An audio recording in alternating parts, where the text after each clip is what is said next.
BGC Trust Medical College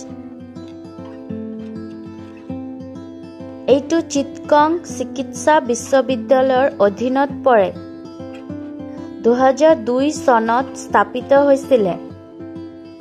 5টা ডাঙৰ সম্পূৰ্ণ এয়াৰ কণ্ডিশ্যন থকা শ্ৰেণীকোঠা আছে WHO আৰু BMDC দ্বাৰা চিনাক্ত কৰা আছে পুথিভঁৰালটোত 6674 খনতকৈ অধিক কিতাপৰ সংগ্ৰহ কৰা আছে প্ৰতিটো শ্ৰেণীত এটা ওপৰৰ প্ৰজেক্টৰ আৰু মাইক্ৰফোনৰ প্ৰণালী প্ৰদান কৰা হয় ল'ৰা আৰু ছোৱালীৰ বাবে পৃথক পৃথক হোষ্টেলৰ ব্যৱস্থা আছে 650 খনতকৈ অধিক বেডৰ ব্যৱস্থা আছে চৌহদটোৱে শিক্ষাৰ্থী আৰু শিক্ষকসকলৰ বাবে স্বাস্থ্যকৰ খাদ্য প্ৰদান কৰে পৰীক্ষাগাৰৰ বিভিন্ন বিভাগ আছে অধিক জানিবৰ বাবে তলত দিয়া নম্বৰত কন্টেক্ট কৰিব ধন্যবাদ